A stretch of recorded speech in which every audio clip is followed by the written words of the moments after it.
Perfect. Well, welcome to 2021, everyone. It's good to see you all. New year, fresh start, all good. So hope you've had a good break and jump back in on things. Oh, is my internet maybe? I think you are frozen. Okay, am I back? It is cold in Calgary, so it happens.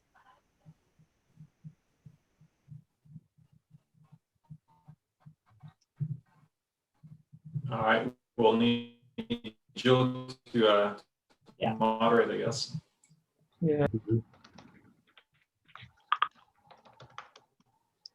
There we can see. You're moving.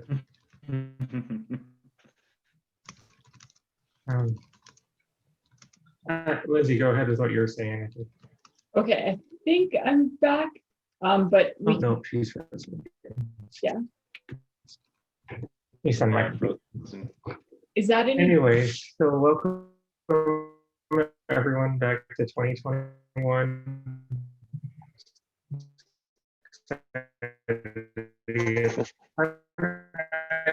I'm excited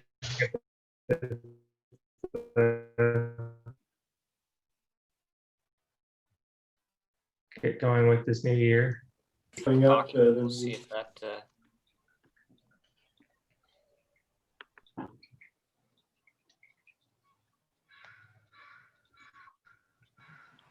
Is that Take two. Issues? No, it's just you, but I think without the video, it looks like it's coming through now. I just paused my Dropbox too, which I think helps. Probably.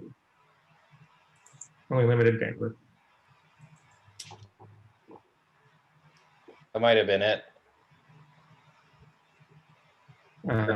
Anyway, so trying to think of, I know Lindsay and I were talking about some things, the announcements. We've got our notes, the new notes folder going. Where for this week, I believe we're going to be doing it with just Google Notes or Google Doc that we've been doing in the past. We are looking at, or we're thinking of doing it into the, starting new notes with the IUXA meeting notes soon. And I believe Rowan is going to give us a tour of them as well. Yeah, man. Because Rowan is here. I am here. So, well, with that, I'd like to move quickly through some of these quick reports so we can get on to those agenda items for today. I see Devin has got some typed stuff in there really quick if you'd like to go through it. Yeah, sure. So I did forward validations, basically an analytic solution versus what SimPEG is doing for 3D frequency domain and time domain EM, conductive and magnetic permeability, with all sorts of orientations of a magnetic dipole source and the different components of the response. And everything matches really quite well. So our 3D simulations in the frequency domain and in the time domain are fairly accurate. I know we talked about a research project trying to tackle the ring artifacts we get in EM inversion. So I've kind of been starting to make that example. And just based on the size of the problem I want, I've sort of considered some ways that we could maybe store factorizations out of core or do something to be able to solve bigger problems, even if it takes longer. So that's kind of some stuff that I've been working on. And then Doug has been, I just don't spend too much time on this because John and I have been working on it. Yeah, and then just going back and forth with Doug on the discretized stuff. Cool.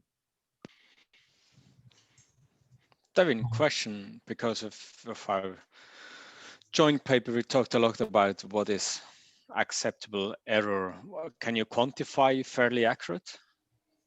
Yeah, I mean, I'd say easily within 5% or less. Okay. So if I, let's see, if I make, say, a minimum of 4 cells for the smallest skin depth, then I'm basically getting the analytic solution and the numerical solution to almost plot on top of each other. So, I mean, I haven't actually quantified the error and said it's this %, but based on a reasonable a reasonable discretization, it's quite accurate. Thanks. Okay.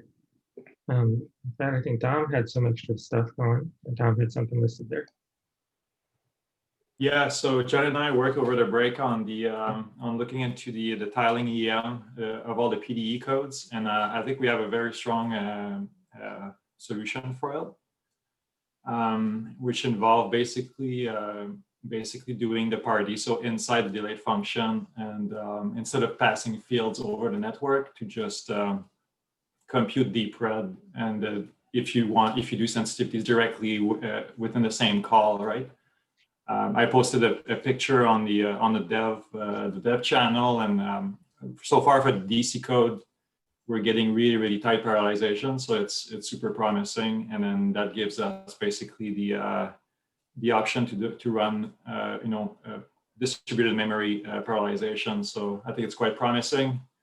I think John's gonna say something about NT if you worked on it, but basically that's the next step, right? We're going to clean up the DC, refactor the PFs, and then move on to MT, because yeah, the implementation is going to be pretty easy in the end.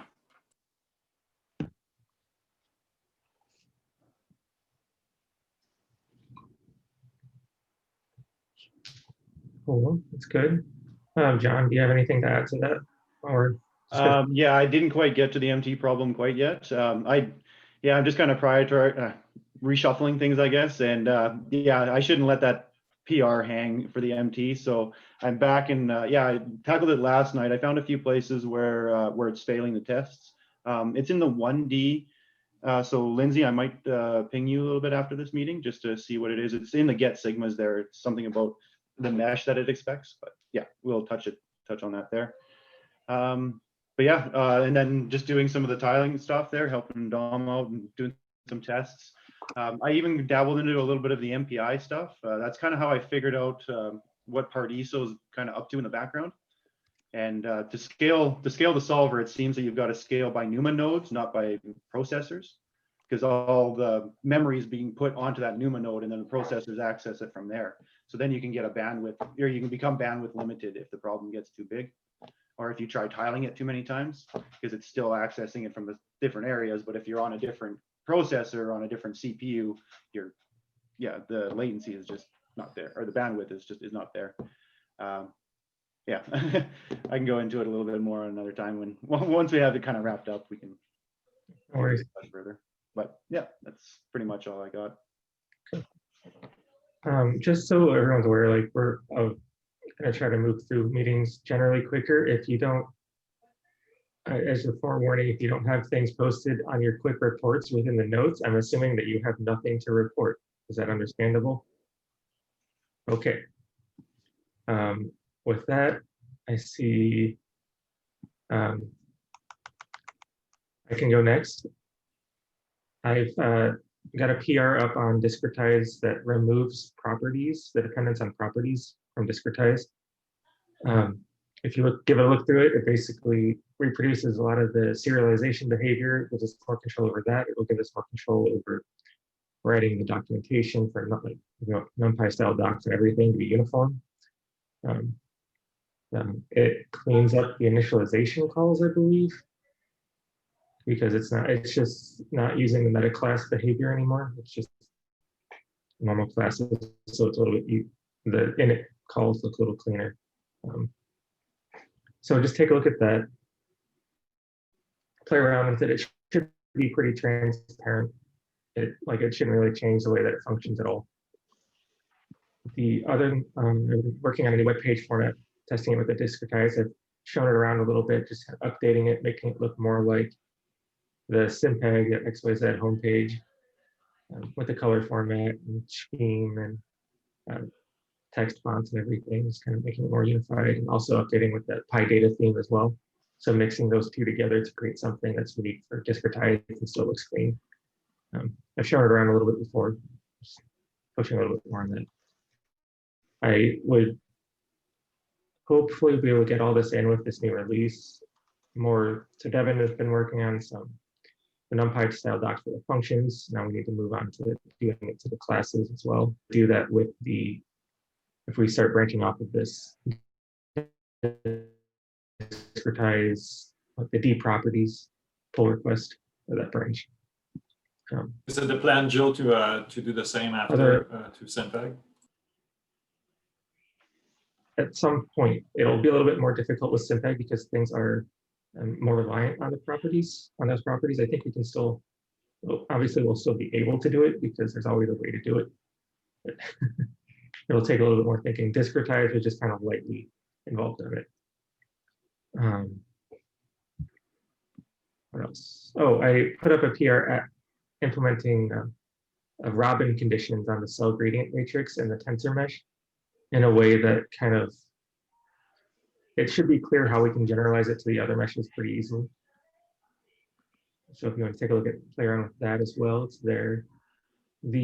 As part of that, I thought it would be necessary to define a few more properties on the meshes, being, so we have boundary faces for the cell gradient, we would have boundary faces.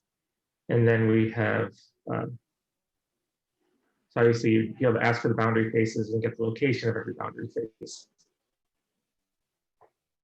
in an ordered manner that matches the tensor mesh construction. So it knows, okay, the normals on the left side are going to be that direction, normals on the right side are going to be the other direction. So you don't have to like go through and make a bunch of special cases if you're on the left side. You'll just be able to, you know, if you need to say, oh, the gradient or the boundary condition is the gradient dotted with the outward normal, you can actually do that operation now pretty quickly and independently of the mesh.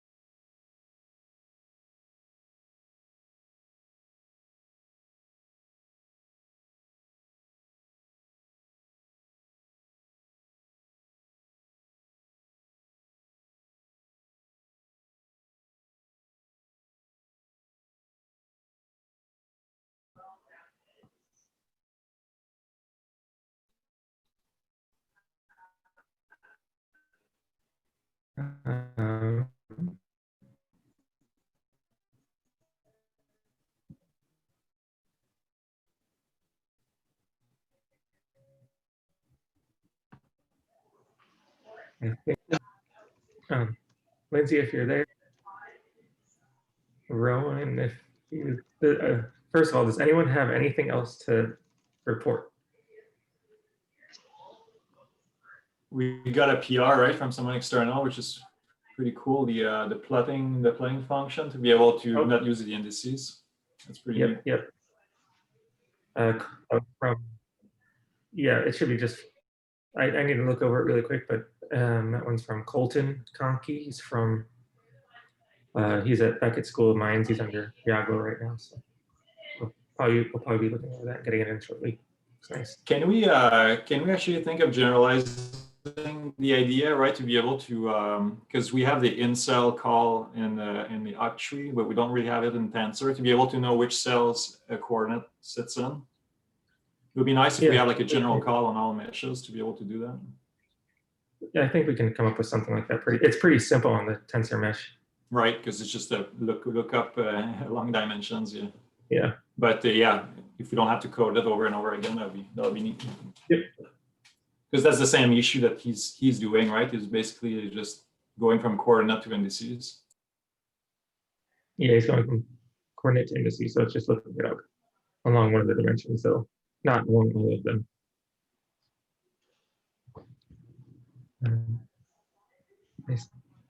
If I can read out Lindsay's if you'd like.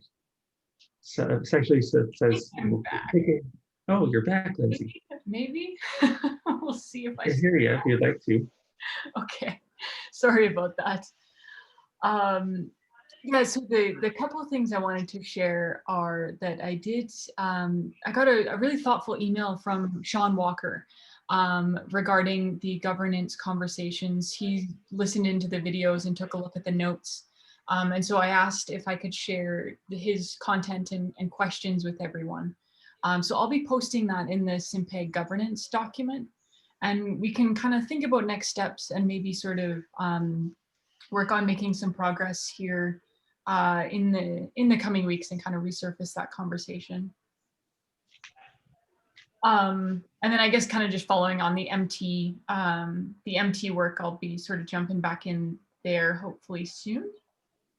And then there's the one agenda item that I put up at the top with the discourse. Well, I guess I put two. With the discourse, Jaja had posted that he was playing with some of the computation GeoSci content. So we can maybe chat about how we want to progress with that, because there's some useful content there, but it's very, very out of date. Yeah, but then I guess the other item, and I know Joe mentioned this, is thinking through if we are game to give a go putting the meeting notes into IOXA. And so I'll turn things over to Rowan here shortly, but a couple of the things that I thought might be quite useful, and you can sort of play around. I'll post one of the examples that I pushed on this past week with the leading edge tutorial that we generated a couple of years ago now at this point. But to kind of give you a bit of a tour. But a couple of the benefits that I see is like, first, being able to, work in IOXA, provide some feedback and, help shape something that would serve us. I think too, it would make our notes a bit more public facing. And so right now, if you have the Google Doc link, you can access the SimPEG notes, but this, we would sort of, in a sense, be able to publish them more like a bit of a blog. So we'd probably get a bit more viewership there. Yeah, and so with that, I don't know, Joe, if there were other items you wanted to cover first, or if you're game, if we let Rowan share some of IOXA and sort of asks from this community. I don't have anything else, so Rowan, go ahead, take it away. Cool. Yeah, I think so. Like as well, I don't know. My motivation in starting IOXA is shaped almost entirely in the SimPEG community and some of the pieces that I wanted to see in this community, and sort of like how to grow it, how to get more feedback, how to make it much easier to publish things and get other people sort of into the community in sort of light ways. And so meeting notes are certainly some of the pieces that we're doing, but I think it's like collaboration within a research team is really what IOXA is aiming to do.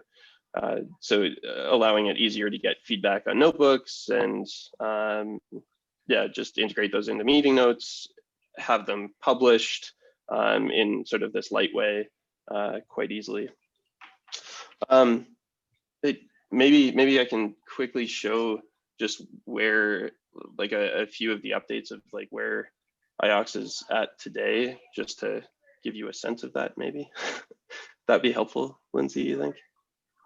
Yeah, I think that would be helpful, and actually maybe even just like a quick intro to some of the pieces. So like, what is an article, what is a project, and just kind of maybe thinking a couple pointers as to how we would use that for meeting notes, but then also if there's other things you want to point out, like for example, notebooks and sort of collaboration on content there.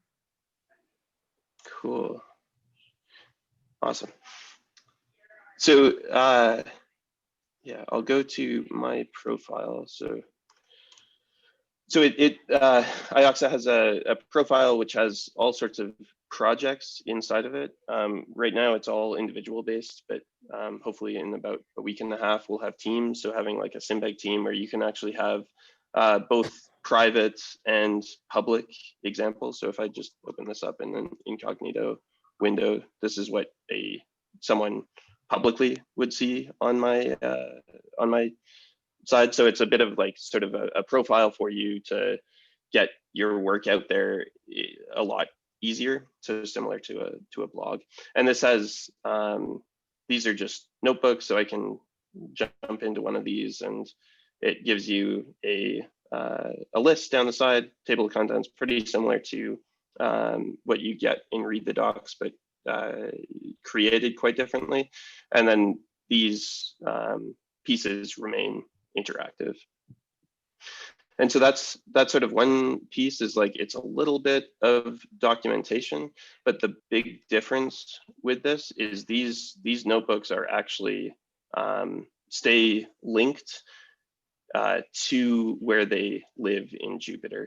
And I think I showed that a little bit last time, where, for example, this is like one of the figures that we had, and like you can add comments. And so if we actually open this up in IOXA, this is what you could share with someone, and then you can add a new comment, and that shows up anywhere this cell is actually used. So it's by reference. And so over in this world over here, now we have that comment existing over here. So we can actually create content and share it and review it pretty easily. And so I think, like, especially on like integrating some of these pieces, like if you have an example of meeting notes, you can pull figures directly from your notebook where you're working into those meeting notes, have a conversation around that, and then those comments go directly back into where you're working. So I don't actually have a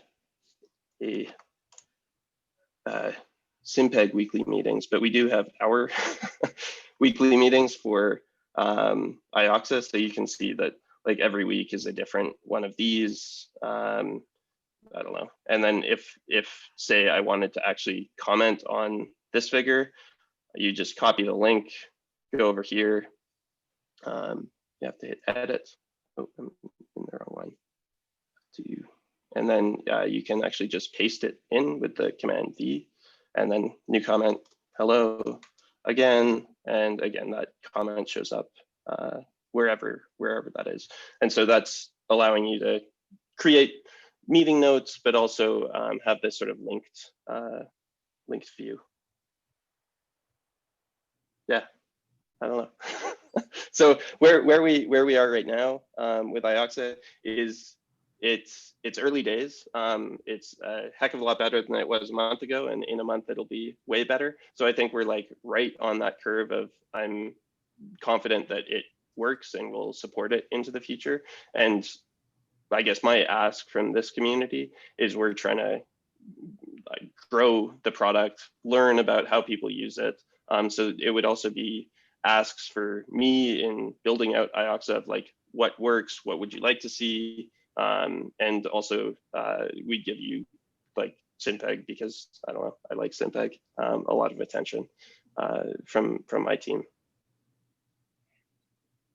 So that's my pitch, that's my ask, please help.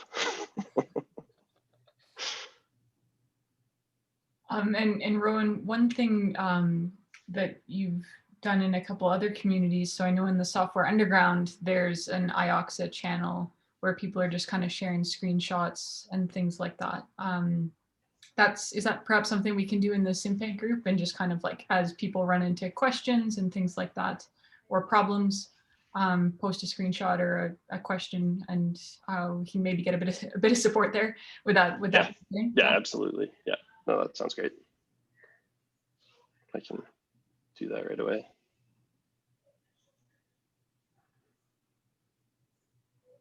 Do people have questions or thoughts or anything else? I think we'll have to try, right? I mean, if you set us up, then we can try it. That would be amazing.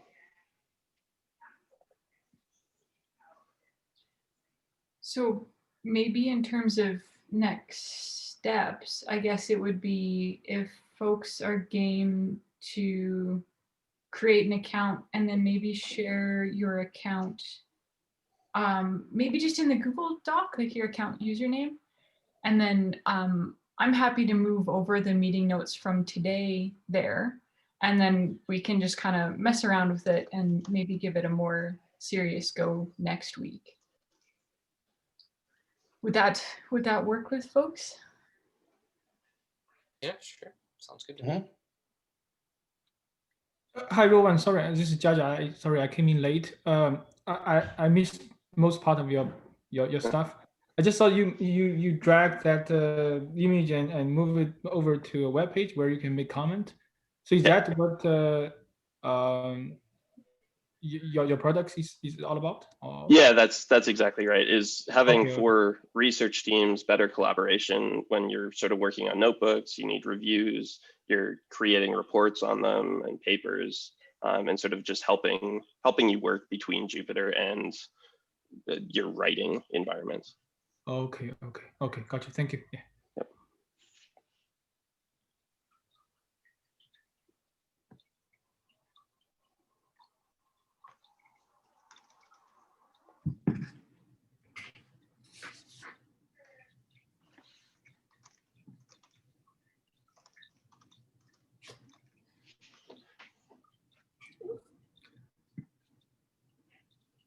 See, Lindsay's on mute if she is trying to talk.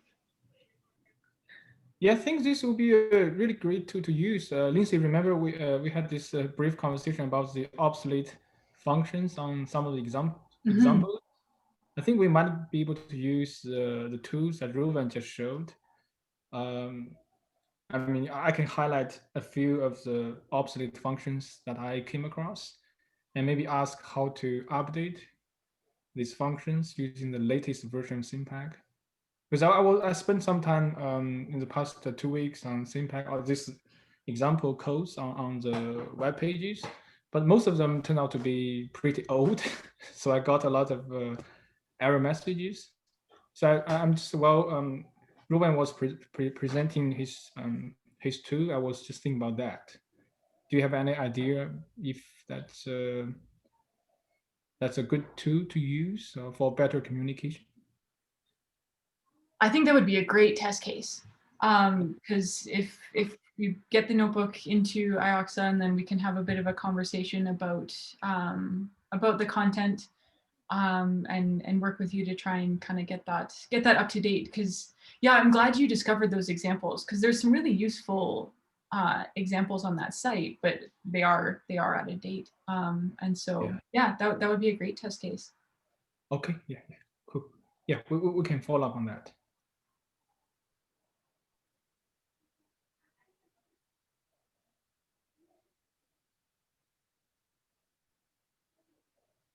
And I think my internet is maybe okay, so folks don't need to all have your videos off for just my sake.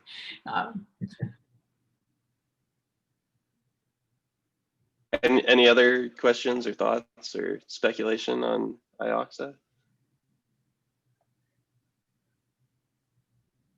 I'm happy to do 10 minutes or 15 minutes of just walking all of you through it and giving you a bit of a tour. And maybe I'll post a few videos and some onboarding stuff, because that's probably where we're lightest at the moment. One thing I might add, like Lindsay, thanks for pointing out there was an IOXA channel on Software Underground. I had no idea. So it's actually good to see the example and the screenshot that people have been using, because I think for me, that's what I will need the most right now, is like seeing an example on how people use it. And so that, I mean, that will definitely help a bit. Yeah. So I don't know. Yeah, I don't know if having an IOXA channel on the SimPEG Slack is useful, or if we should just all regroup on the Software Underground one. Don't have an opinion on that. Is everyone here on the Software Underground? I haven't played around with it, so I'm not so sure. So Thibaut, you're talking about another like Slack channel for the software on the ground. Is that the case or? No, I was just thinking like, so on the SimPEG slide, so like either there is already an existing channel on software underground, so we can all join that, or we create a channel within the SimPEG Slack. But so like it's a smaller audience, but it's more focused. It's always a balance. Yeah, I'm certainly happy to like just wherever people are. Like I'll come to you at this stage and just and help for sure. Dom got the 3-letter Dom username. That's going to be valuable in the future, Dom. Exactly. First on the username. I missed out on so many of those. I think just to echo what Thibaut was saying as well, is right now, like what's super valuable to us is actually being able to show like a community or a group of people working with this, because we're at like, we're early days. We think this is like a really helpful collaboration tool for research groups, but we don't have a ton of, we don't have like basically anyone other than the founders using it at the moment. So this is us launching with you guys. And hopefully we'll get some good use cases to show how other groups can work, and sort of make SimPEG a best case showcase for that.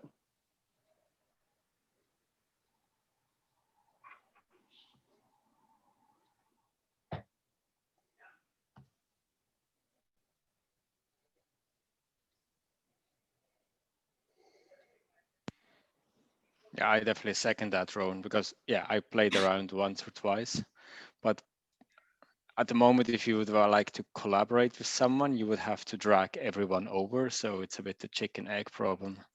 That yeah. So I can see that point. This is the big problem that we're facing at the moment, is people sign up and then don't use it because nobody else is there. So we're hopefully with the SimPEG team, and we'll also be doing this with the Swung group. I mean, I'd like to see GeoScience take over the world of, I don't know, software research collaboration. I don't know if you spoke with Matt about it, but maybe bring in IOX in position for next transform for the hackathon might be a good, point. Yeah, no, that's I'm having a conversation with them on tomorrow.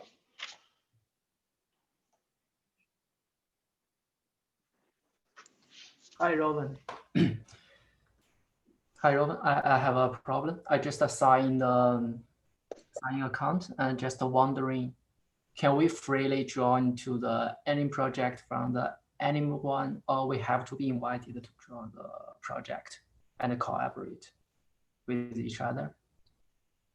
So can you, so is it the collaboration with anonymous people, or? Yes, collaborate with anonymous people. So right now that isn't there. That's something that we will be adding, I'm hoping in the next month or so.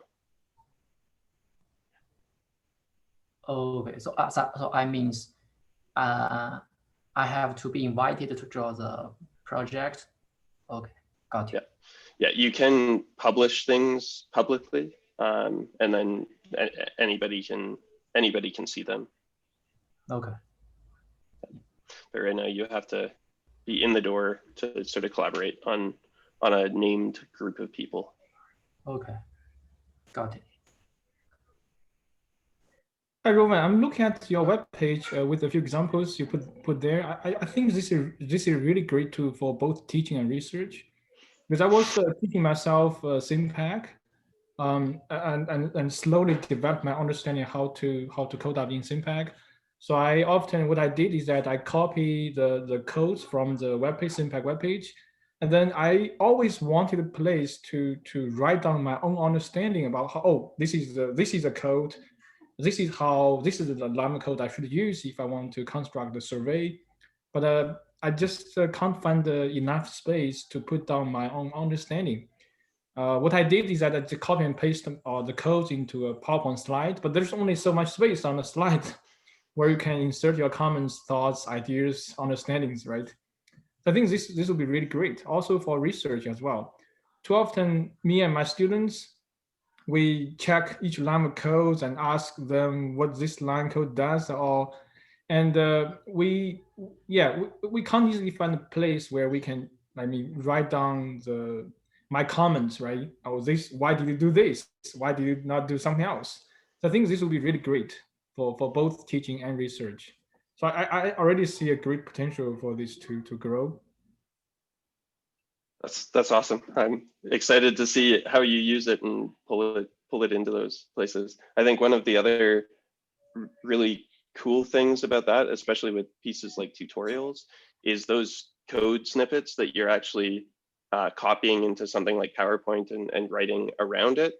That's actually the same code snippet, so it's referenced to that. So if you have a comment or a question about the code, or you want to improve it, then that can actually propagate to everybody else who's actually using it. So you have your own like little teensy tiny code snippet, but you can, if you're commenting on that, you can push it back to basically back to the SimPEG team or whomever is in charge of that.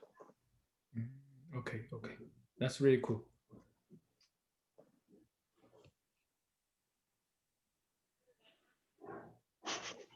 Thanks, Dieter. That's because you gave me a hack about it. About the tables.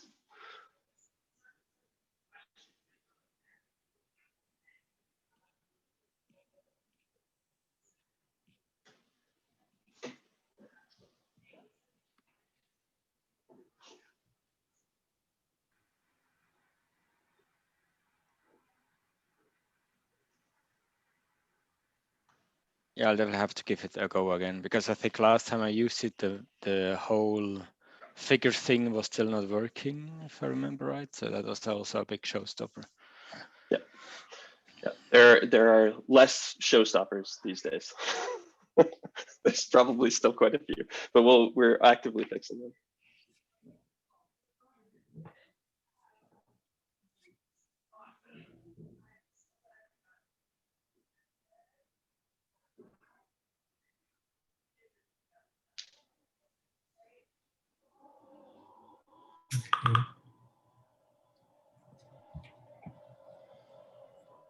So with that, does anyone have any other questions or things they'd like to put forward for other discussion topics? So we got about 15 minutes left for the meeting. I mean, I've got a question, but if somebody else has something, they're welcome to go first. Okay, yeah, I was just wondering if anyone here sort of knows the status of SimPEG being available on the UBC cluster. I know Mike did a lot of work on that for his PhD thesis.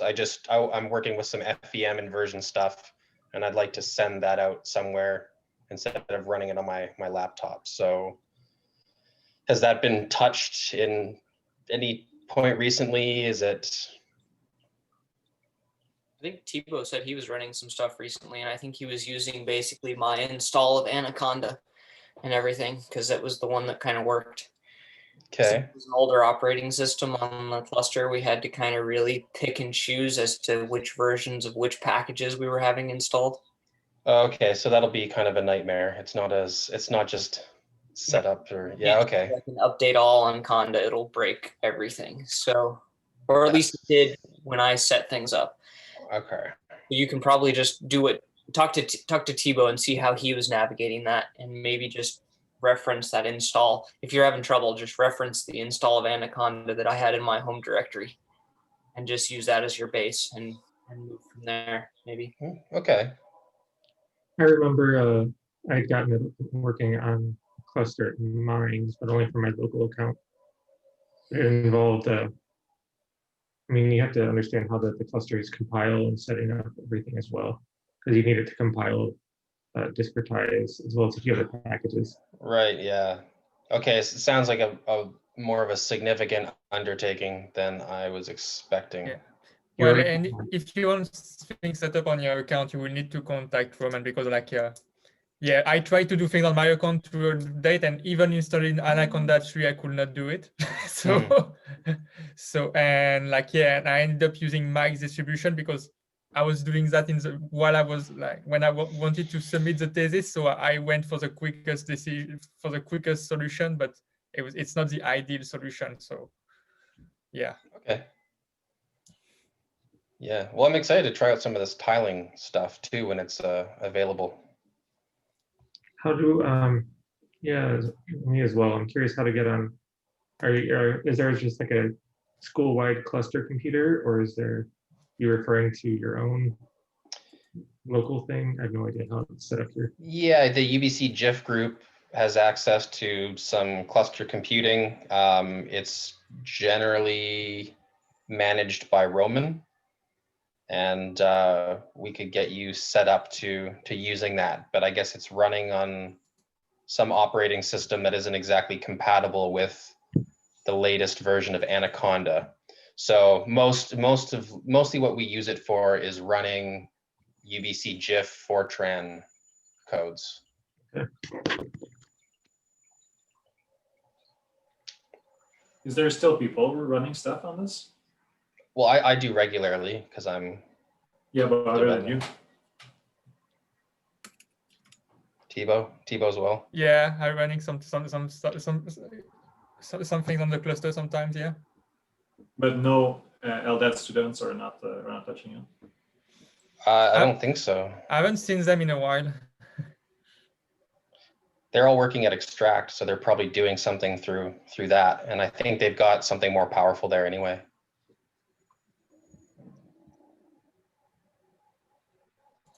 One other one to potentially look into, I'm not sure if anybody has, is I think that Felix's old cluster got repurposed for the department.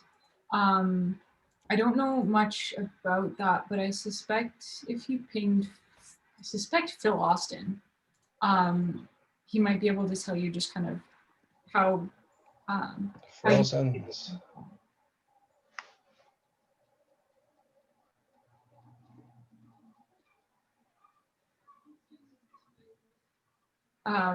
I think I froze there, but Phil Austin might be a good resource for trying to find out about that cluster. Yeah, I could ask. Yeah.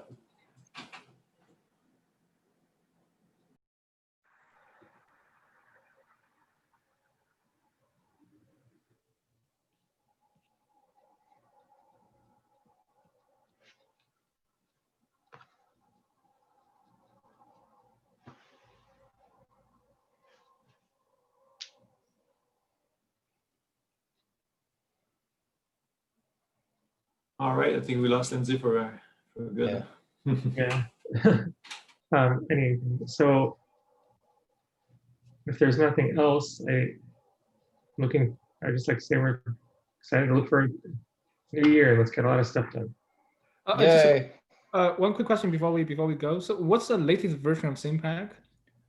I was using 0.13.0 on my computer, so but I guess there's a newer version, right? Yeah. It's what, 14, 15, 16, or? I'm double checking. I think it's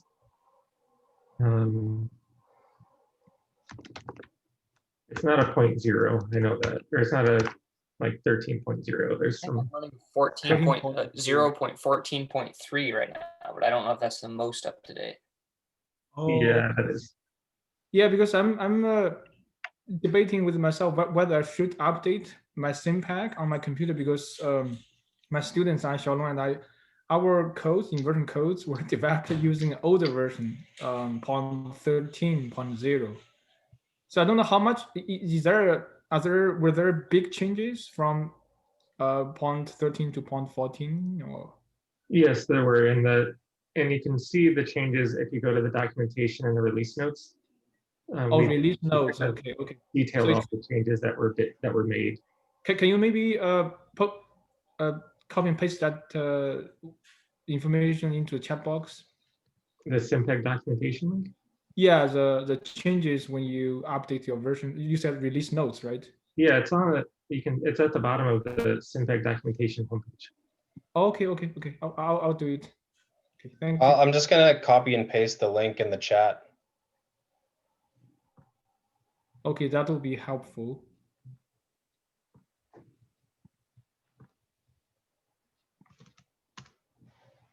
Okay, got you. Thank you. Thank you, Yeah, no Devin. problem. Yeah. I'm in the same boat as you, Judge. I need to update all my stuff too. So maybe once I get through, or if you get through before me, we should talk, see where the big hurdles were. Are you talking about the examples on the SimPEG docs? Yeah, well, also the version of SimPEG that I'm exposing in the GeoApps is also on 13.1 or something, right? So I need to update everything. Yeah. And you're not going to be able to do the tiling if you move right away because it's not done yet. We're working on it, right, on the main SimPEG. Okay. Yeah. So I would probably suggest to wait a little. Okay, got you. Yeah, that was my main job for a couple of weeks, like to bring all of my PGI stuff with the simulation class for the PR that I have right now. It's done, but yeah, it takes a bit of time, and Yeah, there is always something you did that changed, a behavior that changed you didn't expect.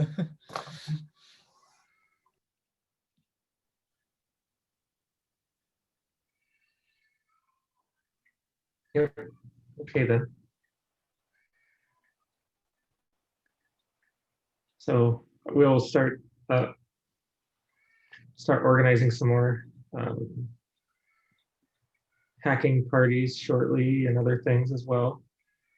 I know I'm not ready for one this week yet, but maybe we can start looking forward to one next week. Maybe after we can plan for one after meeting next week. If that works. Let's do like an hour after the meeting, sit down and hack away together. Dieter can get involved in this one as well then. Sounds good. Cool. And thanks for letting me hijack some of this meeting today. Yeah. And thank you in advance for all your help. Yeah. Sounds good. Okay. That. Happy New Year. Happy Happy New Year. See you everyone. Bye bye. Right.